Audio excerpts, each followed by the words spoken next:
करें start class को। Yes. देखो पिछली क्लास में अपन ने कौन सी कल्टीवेशन देखी है, गेहूं की खेती के बारे में कल्टीवेशन ऑफ व्हीट अपन ने डिस्कस कर लिया है। ठीक है, सारी चीज़ें कि टिटिका मिस्टिबम कैसे ओरिजिन हुआ था, ठीक है ना, किसको भी हाल ही में जीआई टैग मिला हुआ है, कौन कौन सी वेराइटी इंपॉर्टेंट थी उसके बारे में देख लिया। बाकी भी जो भी उसकी प्रैक्टिसेस थी सारी, है ना, वो अपन ने देख लिए। आज की क्लास में अपन स्टार्ट करने वाले पेडी। ठीक, उसके पहले एक चीज़ देख लो आप लोग, एक क्वेश्चन पूछा जाता है वीट से रिलेटेड है हालांकि वो, और वो पूछा जाता है आपको बकवीट से। किससे? बकवीट से। नाम सुना है आप लोगों ने बकवीट का?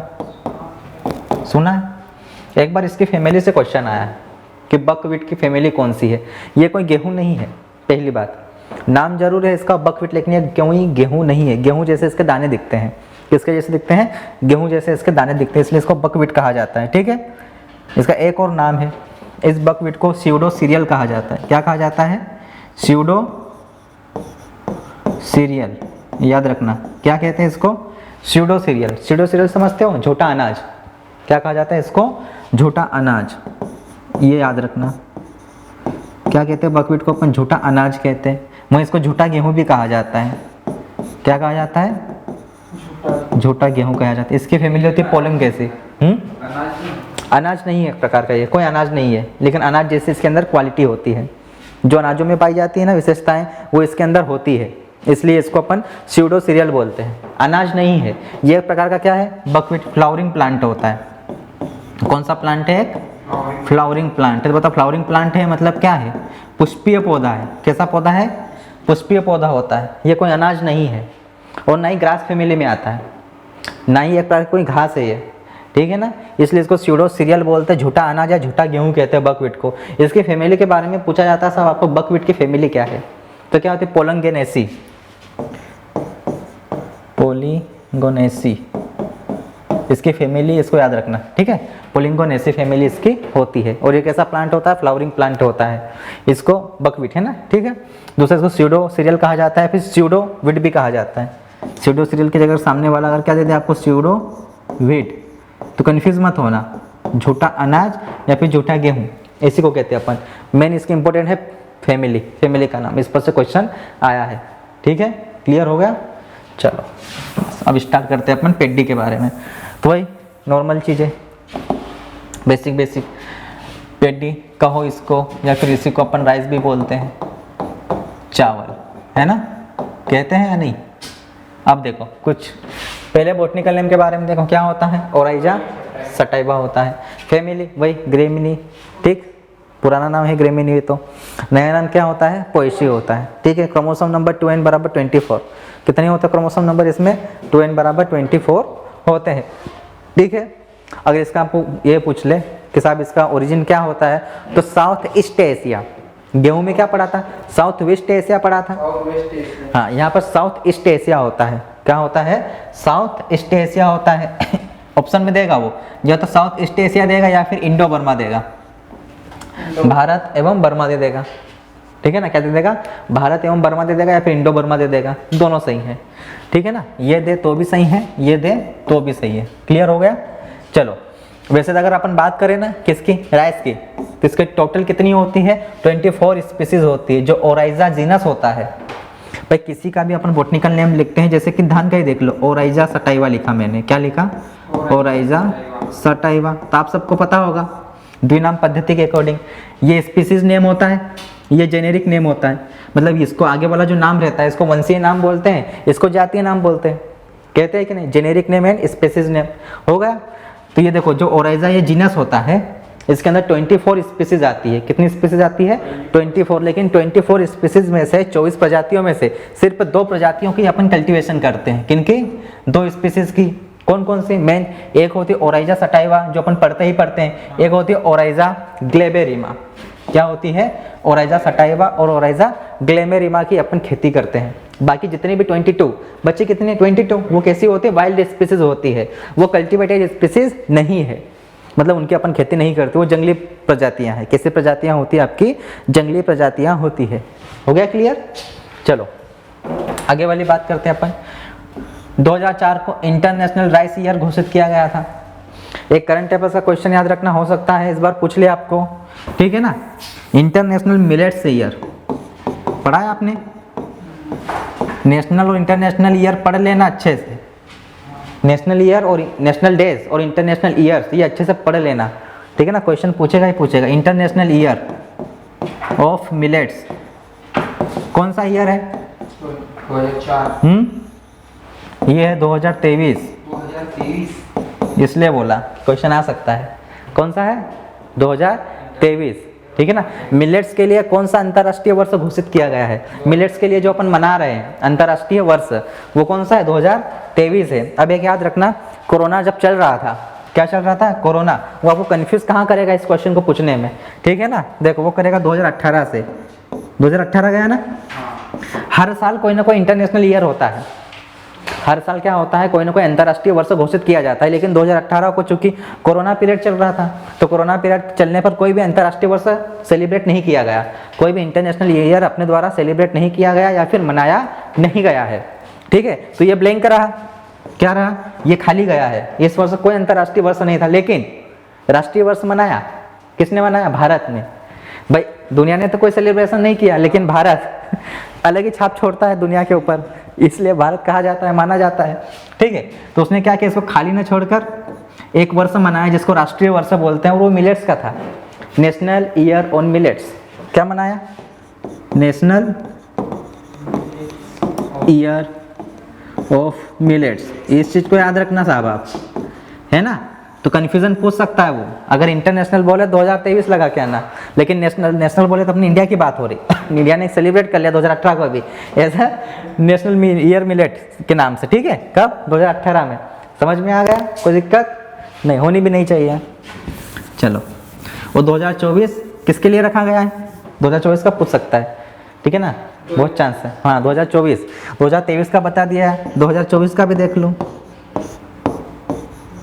यदि आपको पढ़ना हो मुझसे इंटरनेशनल ईयर और नेशनल डेज, ठीक है ना, तो मुझे बता देना कभी रोज अपनी क्लास स्टार्ट करने से ठीक 10 मिनट पहले, उसके बारे में चर्चा कर लेंगे। यदि कल पढ़ना हो तो कल बता दूंगा, ठीक है ना।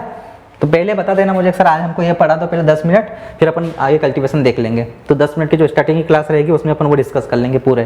तो 2024 है ना, वो कैमेलिड्स के लिए है। किसके लिए है? कैमेलिड्स। समझते हो? कैमेलिड्स ऊँटों के लिए घोषित किया गया है। किन के लिए घोषित किया गया है? महोत्सव, अंतर्राष्ट्रीय वर्ष घोषित किया गया है ऊँटों के लिए। किनके लिए? ऊँटों के लिए। 2023 मिलेट्स के लिए। समझ में आ गया ना? ठीक, इस चीज को तो ऐसे कैसे 2004 को 22 किसके लिए? बताऊंगा, सारी चीजें बताऊंगा अभी। अब ये पढ़ना है ना एक क्लास में, अभी इस क्लास में कैसे बता दूं? थोड़ा सब्र करो, सब बता दूंगा। एक ट्रिक से बताऊंगा, उस ट्रिक याद कर लेना, आपको आसानी रहेगी उस चीज में, ठीक है। कैमेलिडियन ईयर, हाँ बिल्कुल सही बात है। चलो, तो ऐसे कैसे अंतर्राष्ट्रीय चावल वर्ष कब मनाया गया था? 2004 को। कब मनाया गया था? 2004 को। पूरी एक ये कंटिन्यू मनाया गया है, ठीक है ना। लगभग ये 1975 से शुरू हो रहा है इंटरनेशनल ईयर। कब से? जो ईयर चला 1975 से, तो वहाँ से लेकर अपना 2024 तक है अभी तक डाटा अपने पास, ठीक है। चलो, उसके बाद में एक रिसर्च इंस्टीट्यूट है, दोनों याद रखना, कई बार क्वेश्चन पूछा गया है। एक है CRRI, central rice research institute. कहाँ पर है ये? कटक उड़ीसा में है। अब यहाँ से क्वेश्चन क्या पूछ सकता है आपको? जीके का क्वेश्चन एक उठा के दे देगा आपको यहाँ से, क्योंकि अब वो रिसर्च स्टेशन है और जहाँ है उसके बारे में छोटी सी जानकारी होनी चाहिए। कटक को किस नाम से जाना जाता है? जैसे जयपुर को अपन क्या बोलते हैं?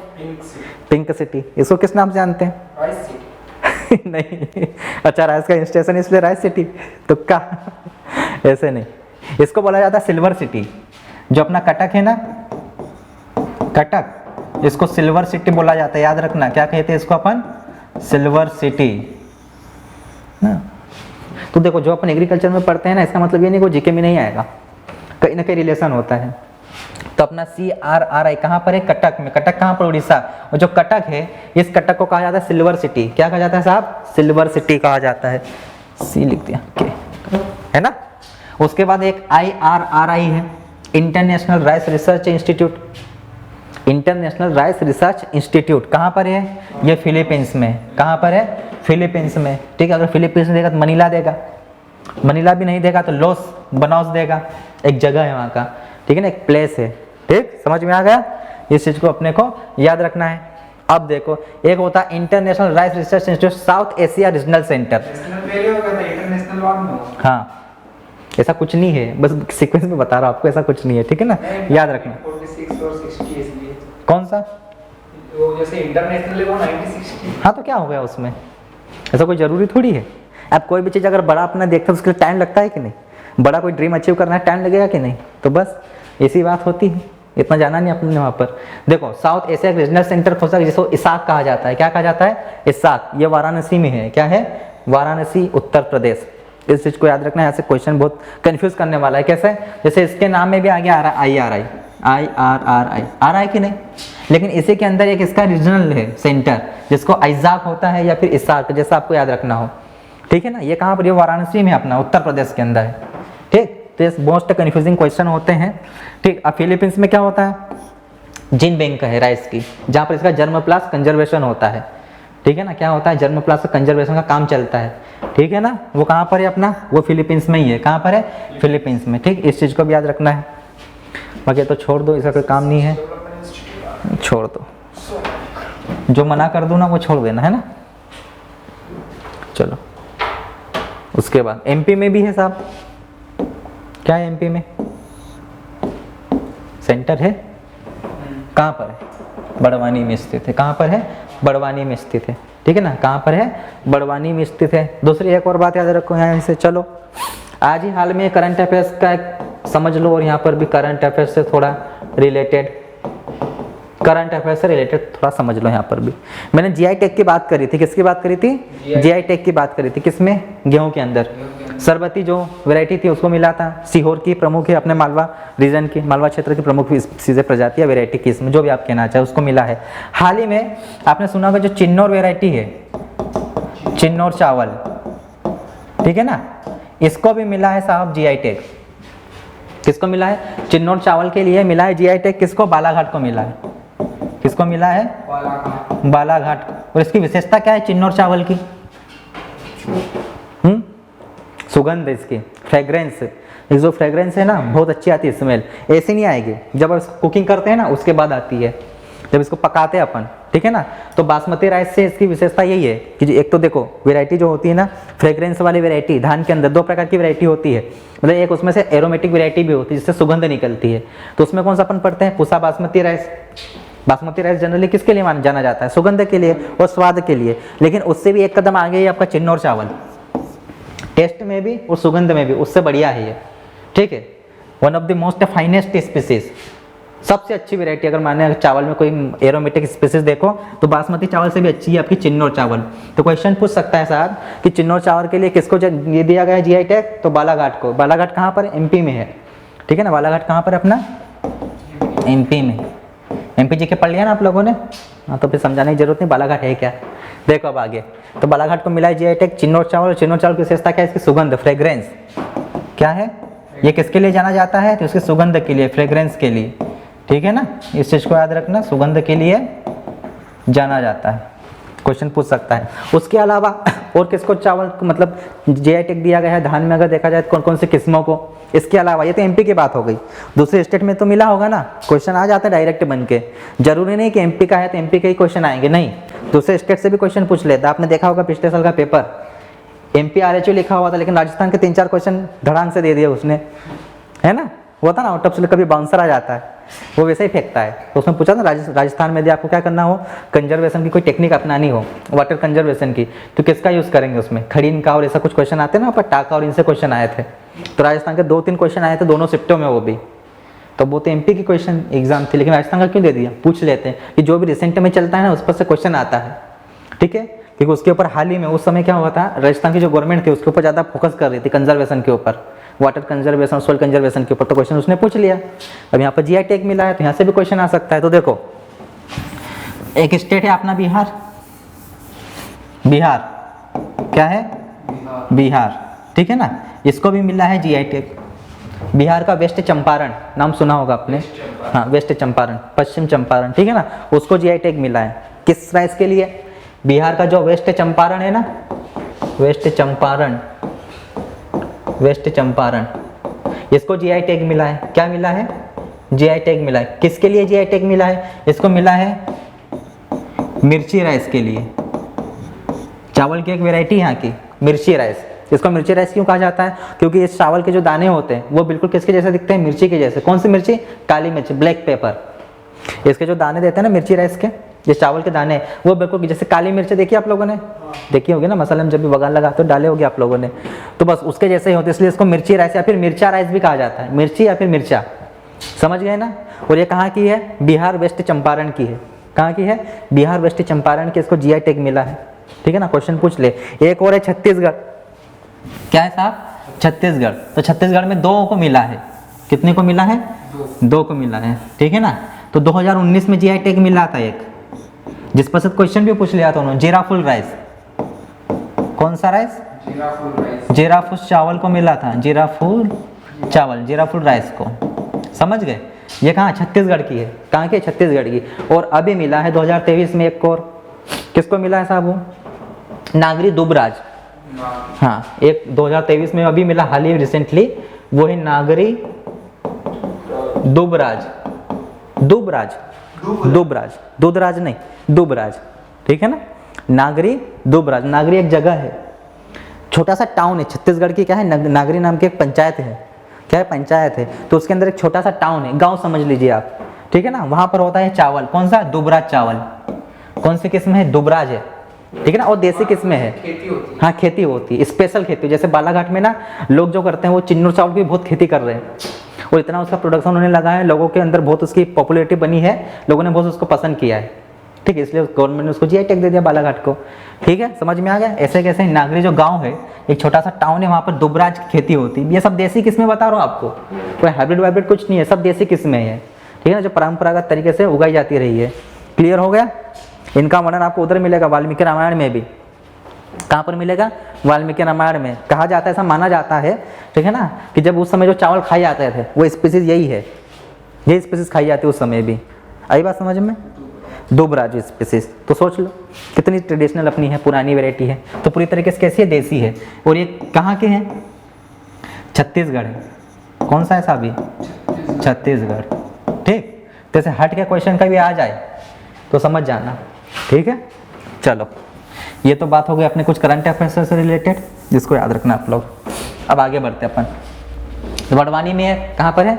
बड़वानी में। अगर बात करते हैं, आपको विश्व में धान का क्षेत्रफल देखें तो क्षेत्रफल के हिसाब से भारत सबसे ज़्यादा, भारत में इसका एरिया होता है, ठीक है ना। और चीन का सेकंड स्थान है। वहीं प्रोडक्शन की बात करें तो क्या हो जाएगा? उल्टा हो जाएगा। जस्ट सेकंड पोजीशन पे भारत चले जाएगा, चीन फर्स्ट पे आ जाएगा, ठीक। लेकिन भारत में अगर देखें कि धान का क्षेत्रफल और उत्पादन कहाँ पर सबसे ज़्यादा होता है, तो पश्चिम बंगाल, और सेकंड पे यूपी है अपना, ठीक। इस चीज़ को याद रखना।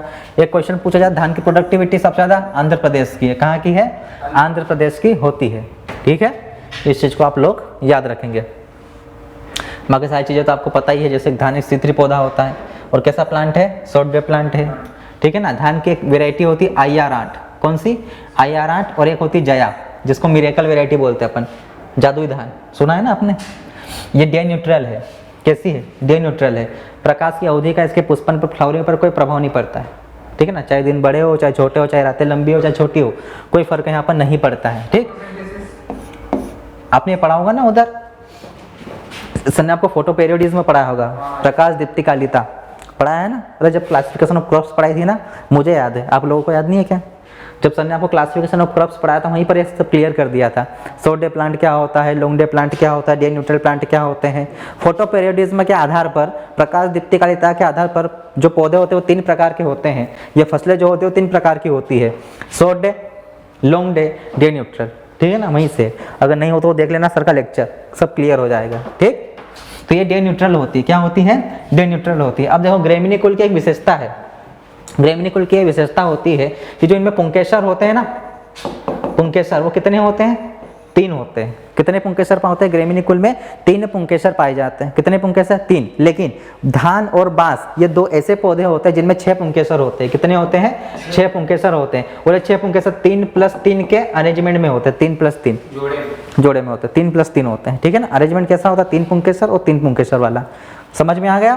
तो टोटल कितने पुंकेसर होते हैं? धान और बांस में 6 पुंकेसर होते हैं। इसको एमपी करेंगे, क्वेश्चन पूछा गया है बायोलॉजी में, ठीक। चलो, दूसरा ये भी एक सेल्फ पोलिनेटेड और क्लिस्टोगेमी फ्लावर होता है इसके अंदर भी। अब समझ गए क्लिस्टोगेमी फ्लावर क्या होता है? पहले मैं बता चुका हूँ, है ना। और किस सीजन की फसल है? खरीफ सीजन की फसल होती है। किस सीजन की? खरीफ सीजन की। दूसरा इंपॉर्टेंट क्वेश्चन पूछा जाता है टेस्ट वेट इसका। क्या पूछा जाता है? Test wait. तो नॉर्मल कितना होता है? 25 ग्राम होता है। सिर्फ राइस का पूछे या पेडी का टेस्ट वेट पूछे तो 25 ग्राम, लेकिन बासमती राइस का पूछे तो वो थोड़ी हल्की होती है। क्या होती है? हल्की होती है। कितना होता है? 21 ग्राम होता है। कितना होता है? 21 ग्राम होता है। इस चीज को याद रखना, ठीक। आगे बढ़ते हैं।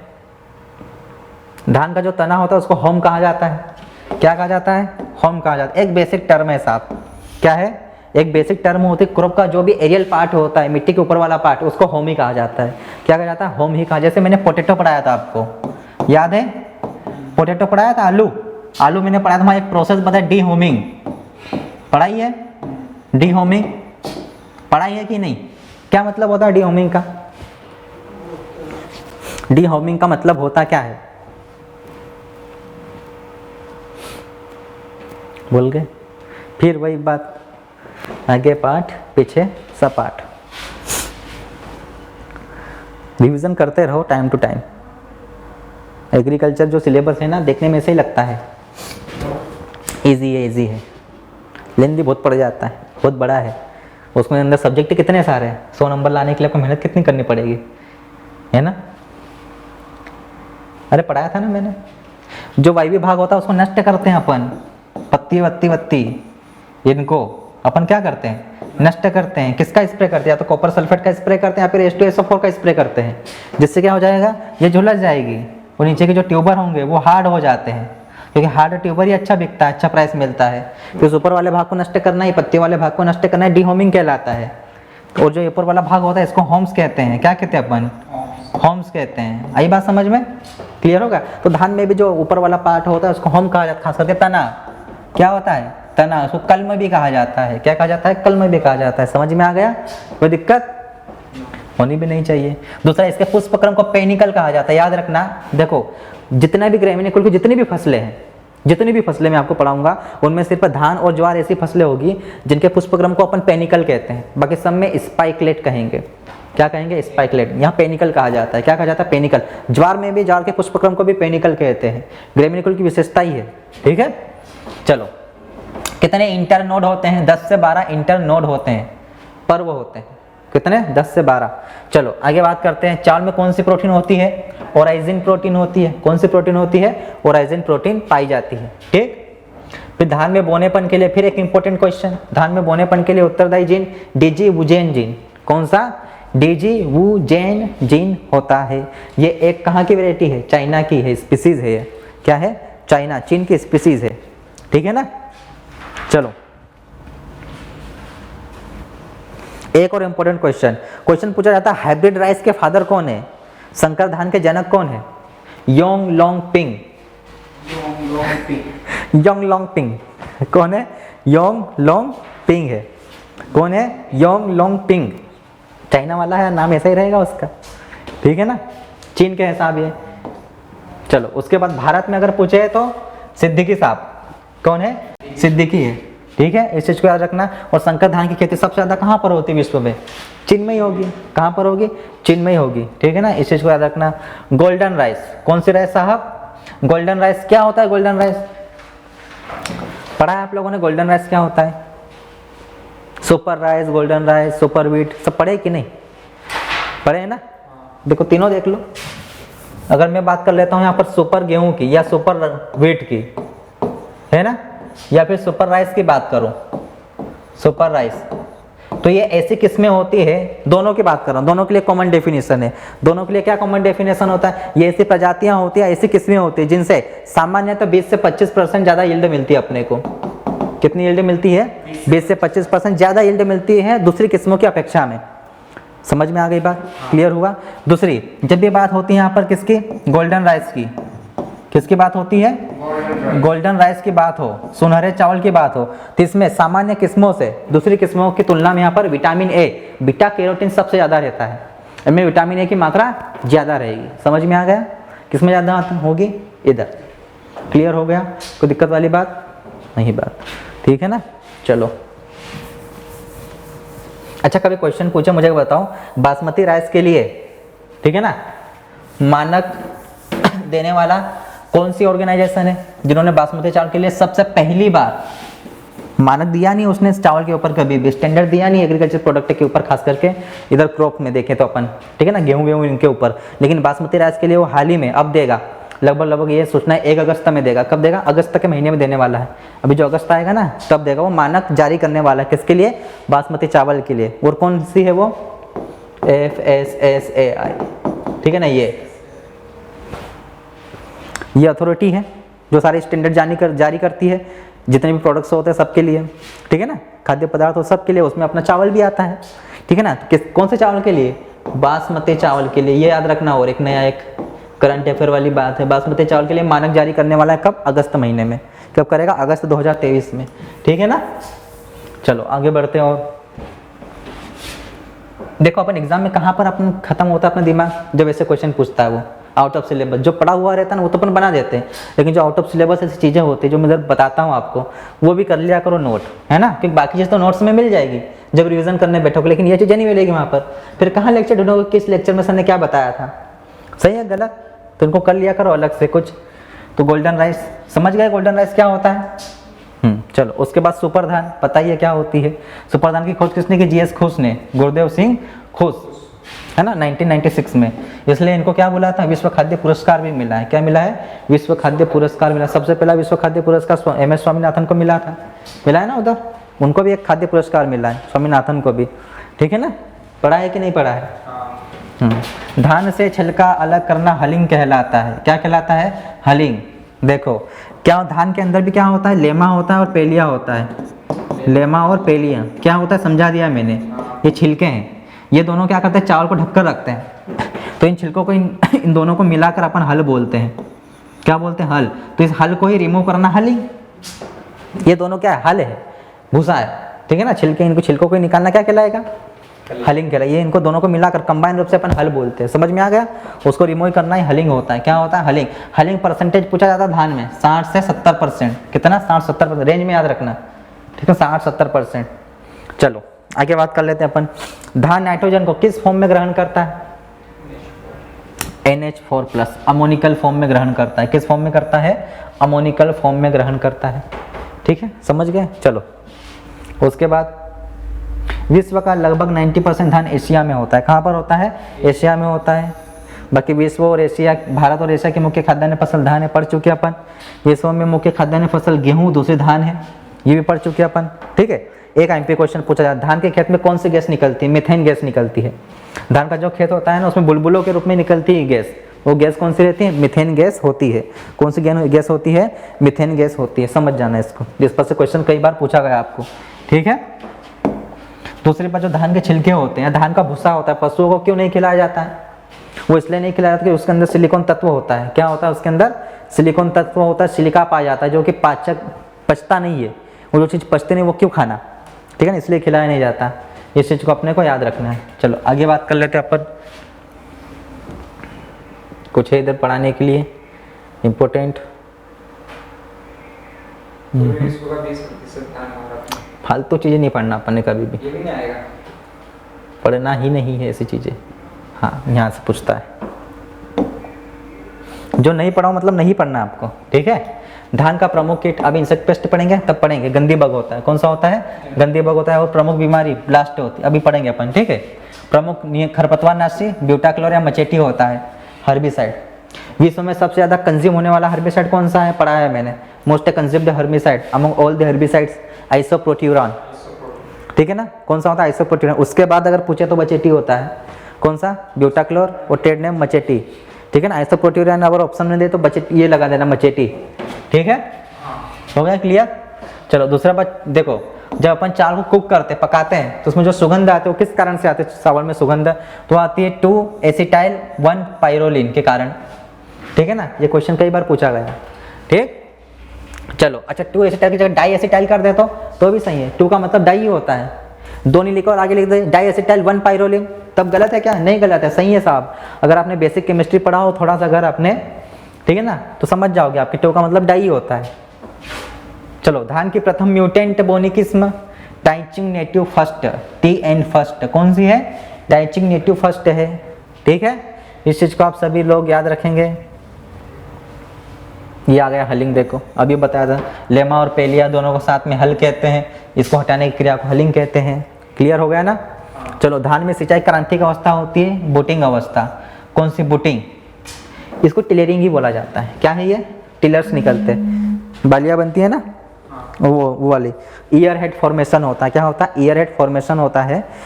ठीक, सबसे ज़्यादा धान को पानी की आवश्यकता होती है, ये चीज़ याद रखना। किसमें? बूटिंग स्टेज में, जब बाली बनती ईयर फॉर्मेशन होता है तब। ठीक, चलो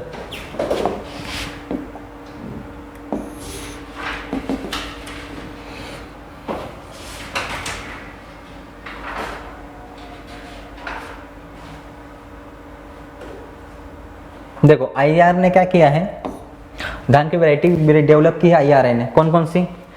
अदोना, घोरा व कॉमन सोल। क्या है? अदोना, घोरा व कॉमन सोल वैरायटी किसने डेवलप की? आईआरआई से डेवलप हुई है। इतना ही याद रखना। क्या याद रखना?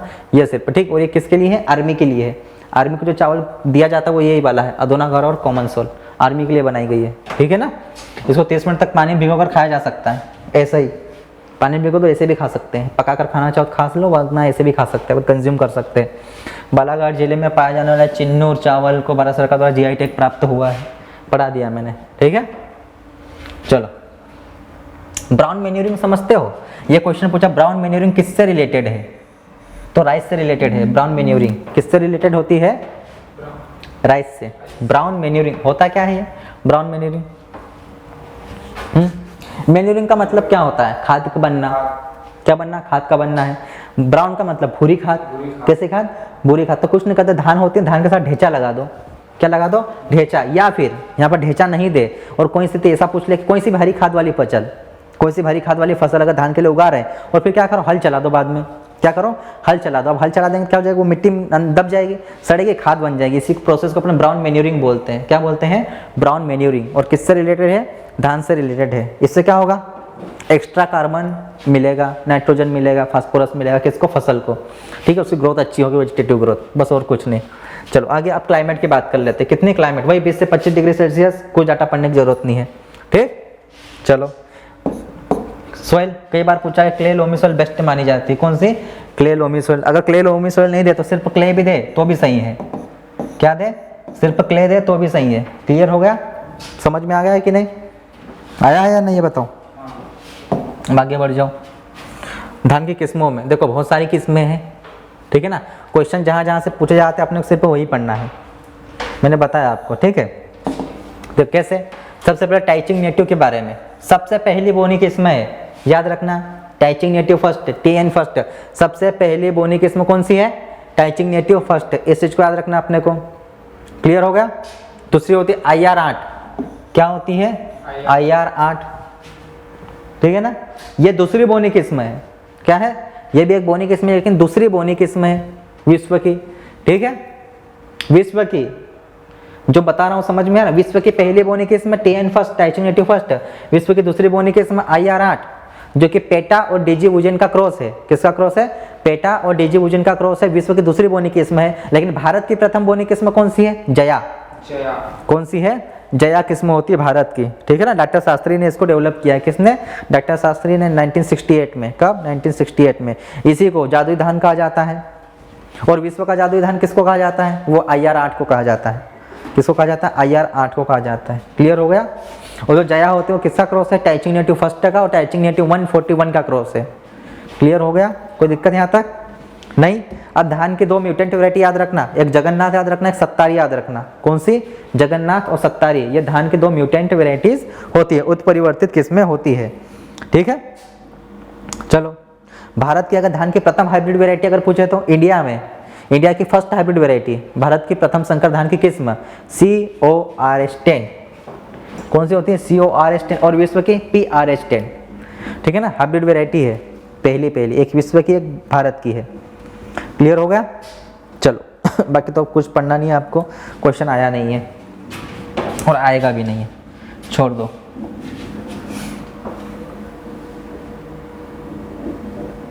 सीडेड याद रख लेना आप लोग। क्या याद रखना? सीडेड में मेष इसको याद रखना, दो को, एक संकर धान को, एक SRI को। किसको याद रखेंगे? हाइब्रिड राइस की और SRI की, सिस्टम ऑफ राइस इंटेंसिफिकेशन। ठीक है ना। तो हाइब्रिड राइस के लिए 20 kg होती है, 15 से 20 kg पर हेक्टेयर, और SRA के लिए होती है 5 से 7 kg पर हेक्टेयर। क्लियर हो गया? कोई दिक्कत? बीज की डेप्थ तो वही 5 सेंटीमीटर, स्पेसिंग कितनी होती है 20 सेंटीमीटर इंटू 10 सेंटीमीटर। ठीक, चलो आगे। स्पीसीज मैंने बताया 24 स्पीसीज होती है जिसमें 2 की खेती करते हैं, एक ओराइजा सटाइवा, एक ओराइजा ग्लेबेरिमा। तो जो ओराइजा सटाइवा होती है वो डिप्लॉइड होती है, क्रोमोसोम नंबर 2n बराबर 24 होते हैं उसके अंदर। ठीक है, इसके अंदर 3 सब स्पीसीज होते हैं, 3 उपजातियां होती है। ओराइजा इंडिका, कौन कौन सी? ओराइजा इंडिका, हाँ, ओराइजा इंडिका होती है, ओराइजा जैपोनिका होती है, ओराइजा जावानिका होती है। इंडिका मतलब इंडिया में, जैपोनिका मतलब जापान व चीन में, जावानिका मतलब इंडोनेशिया में। ठीक है, एक और क्वेश्चन पूछा जाता है कि बालू राइस किसको बोला जाता है? जावानिका। समझ गए? जो इंडोनेशिया में लगती है। ठीक है, सबसे ज्यादा प्रोडक्टिविटी किसकी होती है? जैपोनिका की। किसकी होती है? जैपोनिका की होती है। क्लियर हो गया?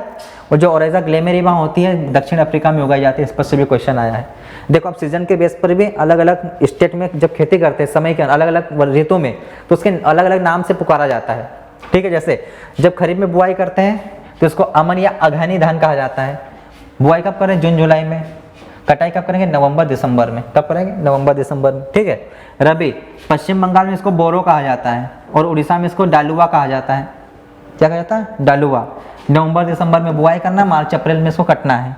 ठीक, जायद इसको अस कहा जाता है बिहार और पश्चिम बंगाल में। मई जून में बुआई करते हैं, सितंबर अक्टूबर में इसको काट लेते हैं, हार्वेस्टिंग कर लेते हैं। समझ में आ गया बात? ऋतुओं के आधार पर। चलो, बाद में सबसे अधिक जो अमन होता है उसका कल्टीवेशन किया जाता है, या फिर अगानी धान। कौन सी? अघानी धान। क्लियर? आगे बढ़। धान की बुआई की विधियां, मेथड्स ऑफ सोइंग अलग अलग।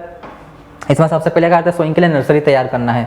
क्या तैयार करना है आपको? नर्सरी तैयार करना है। नर्सरी भी अलग अलग विधियों से तैयार की जाती है। किन से? अलग अलग विधियों से आपको तैयार की जाती है। क्या? नर्सरी, जिसमें बेस्ट मेथड होती है आपकी डेपोंग नर्सरी। कौन सा होता है?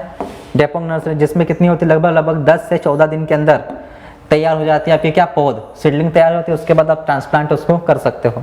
डेपोंग नर्सरी में क्या करता है? एक सॉइललेस मेथड होती है जिसमें मिट्टी का उपयोग नहीं करना है। क्या करते हैं अपन? मिट्टी का उपयोग नहीं करते। इसको फिलीपींस से खोजा गया है। कहाँ से? फिलीपींस से डेवलप हुई है। ठीक, मिट्टी का उपयोग नहीं किया जाता। मिट्टी का उपयोग नहीं किया जाता मतलब ऐसा नहीं ज़्यादा मात्रा में मिट्टी का उपयोग नहीं करना, हल्का एक परत बिछाते, सिर्फ हल्की, बिल्कुल पतली सी परत होती लेयर सॉइल की। ऐसा नहीं कि पूरी नहीं होती है, ठीक है ना, होती लेकिन छोटी सी होती, पर ज़्यादा मोटी परत नहीं अपन बिछाते हैं यहाँ पर। तो पक्का फर्श लेते हैं, उस पर चावल बिछा देते हैं, ठीक है ना, पानी से उनको क्या गिला कर देते हैं, ऊपर से पॉलीथीन से ढक देते हैं, कुछ समय बाद जर्मिनेट हो जाएगा। जैसे 14 दिन बाद ट्रांसप्लांट कर दो। ये डेपिंग मेथड होती है, कुछ नहीं। बस क्या याद रखना, कहाँ से डेवलप हुई है, कितने दिन में पौध तैयार होती है, बस वो 2 चीज़ें और कुछ नहीं। ठीक। दूसरा होता है सिस्टम ऑफ प्राइस इंटेंसिफिकेशन। कहाँ से खोजी गई? मेडागास्कर से। कहाँ से? मेडागास्कर से खोजी गई, इसलिए इसको मेडागास्कर विधि भी कहा जाता है। किसने खोजी? हेनरी वन एलन ने 1980 में इसको डेवलप किया था। कब? 1980 में। ठीक है। भारत में विधि तमिलनाडु में अपनाई जाती है, चेन्नई में सबसे ज़्यादा मात्रा में। कहाँ पर? चेन्नई में अपनाई जाती है। दूसरी विधि होती है गिली नर्सरी, वेट मेथड। इंडिया में कोई अगर मेथड यूज होती है नर्सरी के लिए, वो यही मेथड है। इंडिया में नर्सरी की जो मेथड हो तैयार करने की, वो कौन सी है? वेट मेथड होती है। इंडिया में इसी मेथड का यूज किया जाता है। क्लियर हो गया? कोई दिक्कत वाली बात है? इसलिए क्वेश्चन पूछा जाता है कि यदि आपको 1 हेक्टेयर के लिए नर्सरी तैयार करनी है, धान की रोपाई तैयार करनी है, तो उसके लिए कितने क्षेत्र की आवश्यकता होगी? ड्राई मेथड कहा जाता है। क्या कहा जाता है? ड्राई मेथड नर्सरी की। ठीक है, शुष्क विधि। दूसरी होती है प्यासी विधि। कौन सी विधि? प्यासी। इसको 82 भी कहीं कहीं पर लिखा गया है। क्या है? 82। क्लियर हो गया? इसको खुर्रा विधि कहा जाता है। क्या कहा जाता है? खुर्रा विधि। कहाँ से खोजी गई? छत्तीसगढ़ से खोजी गई है। क्लियर हो गया? सूखे खेत में धान के बीजों की डायरेक्ट बुआई कर देते हैं। इसके अंदर क्या कहते हैं? डायरेक्ट बुआई कर देते हैं बिना पानी के। सूखे जो खेत होते हैं ना, वो डायरेक्ट बो दो उनको। ये 82 विधि होती है। एक होती है बॉर्डर मेथड। चंद्रशेखर आजाद जो एग्रीकल्चर यूनिवर्सिटी है कानपुर उत्तर प्रदेश के अंदर, वहाँ से इसको डेवलप किया गया है। क्या किया गया? डेवलप किया गया। इसमें करता क्या है? 3 पंक्तियाँ अपन करते हैं। देखो बॉर्डर मेथड का मतलब क्या होता है, कैसे होती है, इसको समझना। ये अपना खेत है ना, इसमें क्या करेंगे अपन सब? 3 पंक्तियाँ राइस की लगाई, फिर एक खाली छोड़ दी, एक लाइन, फिर और 3 लाइन लगाई, फिर खाली छोड़ दी, फिर लाइन लगाई, फिर खाली छोड़ दी। इस प्रकार से अपन क्या करते हैं? कल्टीवेशन करते हैं। 3 लाइनें बोएंगे, फिर 1 लाइन बीच की खाली छोड़ेंगे, उसमें कुछ नहीं लगाना है, फिर 3 लाइनें और बोएंगे धान की, फिर खाली छोड़ देंगे। क्लियर हो गया? ये होती है आपकी बॉर्डर मेथड। चंद्रशेखर आजाद कृषि विश्वविद्यालय कानपुर उत्तर प्रदेश से खोजी गई। इस चीज़ को याद रखना। इसमें क्या होता है? इसमें उर्वरक की और इनकी बचत होती है। दूसरी, स्पेस अच्छा मिलता है, ठीक है ना, क्या होता है स्पेस अच्छा मिल जाता है तो ग्रोथ अच्छी होती है, ग्रोथ अच्छी होगी वेजिटेटिव ग्रोथ तो टिलरिंग अच्छी होगी, टिलरिंग अच्छी होगी तो ईयर हेड अच्छी बनेगी, बालियाँ बनेगी, बालियाँ बनेगी तो उपज बढ़ जाएगी आपकी, क्या बढ़ जाएगी, बढ़ जाएगी उपज। क्लियर हो गया। चलो, भारत में धान की रोप तैयार करने के लिए गीली नर्सरी विधि अभी बताया था मैंने, वेट मेथड का यूज करते हैं सबसे ज्यादा। अब धान से संबंधित कुछ क्रियाएं होती है, एक होता है हलिंग, बता दिया मैंने हलिंग होता क्या है, आगे बढ़ो। एक होती है पर बॉइलिंग क्रिया, क्या होती है पर बॉइलिंग, कुछ नहीं ट्रीटमेंट है होता है हॉट वाटर ट्रीटमेंट, क्या होता है पर बॉइलिंग के तो उसको गर्म पानी से उसको उपचारित करते हैं अपन, किसको, धान को उबालना गर्म पानी से, वो पर बॉइलिंग होता है। क्या होता है पर बॉइलिंग होता है, विटामिन बी की इसमें रक्षा होती है, विटामिन B1 बचता है इसमें। क्लियर होगा। एक होती है नीलिंग प्रोसेस, कौन सी होती है नीलिंग, इसमें क्या जो राइस होता है चावल होता है उस पर पॉलिश की जाती है, क्या करते हैं पॉलिश करते हैं बेचने वाले, क्या करते हैं पॉलिश करते हैं ताकि चमक आए उसके अंदर, तो उस पॉलिश को अपन वापस हटाते हैं, वही होता है नीलिंग। क्या होता है नीलिंग, ठीक है। एक होती है बुशनिंग प्रोसेस, बुशनिंग क्यों की जाती है, खरपतवारों को मारने के लिए। तो धान का जो खेत होता है पानी भरा खेत, उसमें क्या करते हैं हल चला देते हैं, हल चला देंगे तो क्या होगा जो खरपतवार हुआ होगा वो जड़ से उखड़कर नष्ट हो जाएगा, इसी को अपन बुशनिंग कहते हैं, क्या कहते हैं बुशनिंग कहते हैं। समझ में आ गया। एक होती है पडलिंग, इस पडलिंग के लिए किस यंत्र का उपयोग किया जाता है, पेडी पडलर का यूज किया जाता है, किसका यूज किया जाता है, पेडी पडलर का यूज किया जाता है, इस चीज को अपने को याद रखना है, ठीक है। अगर क्वेश्चन पूछ ले आपको कि नाइट्रोजन युक्त उर्वरक किस जोन में दिए जाते हैं, तो रेड्यूस्ड जोन में दिए जाते हैं, किस जोन में, आप चयन क्षेत्र में रेड्यूस्ड जोन में नाइट्रोजन युक्त उर्वरक अपने को देना है धान के खेत में। क्लियर हो गया, इस चीज को याद रखना अपना। उर्वरक तो वही 120-60-60 है, इसमें भी अमोनिकल ग्रुप में उपयोग करता है। बायो फर्टिलाइजर कौन सा यूज करते हैं, इसमें बीजीए यूज करते हैं, ब्लू ग्रीन एल्गी। दूसरा एक एजोलाब यूज करते हैं जो एक वाटर फन होता है, एक्वाटिक फन जिसको अपन बोलते हैं, ठीक है। बीजीए का जब अपन यूज करते हैं तो इसके दो स्पीसीज यूज करते हैं, नोस्टाक और एनाबिना। कौन सी यूज होती है, नोस्टाक और एनाबिना यूज होती है, क्वेश्चन यहाँ से पूछा जाता है अपने को, ठीक है। धान में यदि आपको खरपतवार नियंत्रित करना है तो वही बीटाक्लोर मचेटी का सबसे ज्यादा यूज किया जाता है खरपतवारों को मारने के लिए, किसमें, धान के अंदर, ठीक है। इसका जो मिमिक्रीवीड होता है मैंने आपको पहले ही बताया, जंगली धान होता है, नकलची खरपतवार। एक और होता है इकाइनोक्लेवा क्रूसगेली, सामा जिसको बोला जाता है, क्या बोला जाता है, सामा और जंगली धान, ठीक। प्री इमर्जेंस के रूप में इसमें कौन सा यूज किया जाता है साहब, धान में पेंडिमेथ्रिन सबसे बेस्ट होता है, बेस्ट रिजल्ट देता है। धान के मुख्य कीट, इंसेक्ट पेस्ट, देखो एक होता है ग्रीन लीफ हॉपर GLH, नेफोटिक्स विरसेंस, क्या होता है, नेफोटिक्स विरसेंस होता है, हरे रंग का होता है इसलिए उसको ग्रीन लीफ हॉपर कहा जाता है। पत्तियों का रस, जितने भी हॉपर होते हैं सारे रस चूसते हैं, कैसे क्या करते हैं, रस चूसते हैं। क्लियर होगा। इसके नियंत्रण के लिए मेटासिस्टोक या मेलाथिन का उपयोग करते हैं, किसका उपयोग करते हैं, मेलाथिन इसका। ये टुंगरो डिसीज का वेक्टर होता है, सिर्फ यही क्वेश्चन पूछा जाता है कि टुंगरो डिसीज का वेक्टर कौन होता है, ग्रीन लीफ हॉपर होता है, ठीक। एक होता है गंदी बग, ये मेजर पेस्ट है, ये क्या है, मेजर पेस्ट है, ठीक। क्लियर होगा। लेप्टोकोराइजा एक्यूटा, ये इस पर से भी क्वेश्चन आया है, इसका बोटनिक जूलॉजिकल नेम क्या है, और इसका दूसरा क्वेश्चन पूछा जाता है मेजर पेस्ट कौन सा है, लेप्टोकोराइजा एक्यूटा, क्या है, लेप्टोकोराइजा एक्यूटा, लेप्टोकोराइजा एक्यूटा, ठीक है ना। ये कब अटैक करता है, मिल्किंग स्टेज पर, जब दानों में दूध भरने लगता है तब इसका अटैक होता है, वो सारा रस चूस जाता है वहाँ का, ठीक।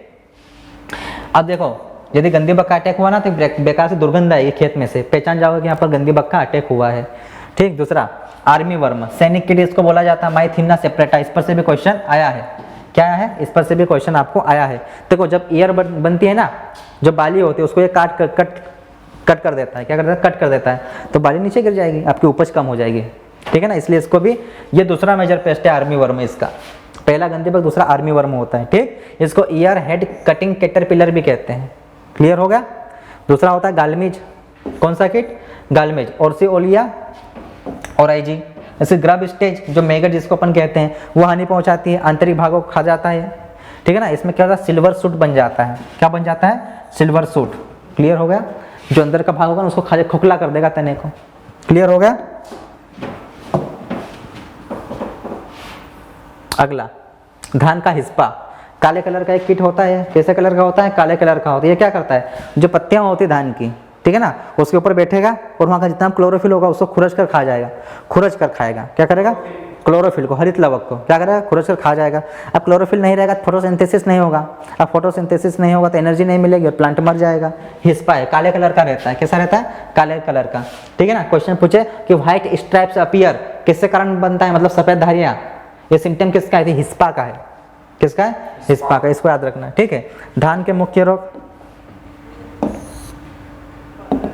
पहला ब्लास्ट डिजीज मेजर डिसीज है, ठीक है ना। पायरिकुलेरिया ओराइजी फंगस से होती है, इसको रिच मैन्स डिसीज भी कहा जाता है। क्या कहा जाता है? Rich man disease. बस ये दो ही चीज याद रखना है इसके अंदर, बाकी कुछ याद रखने की जरूरत नहीं है।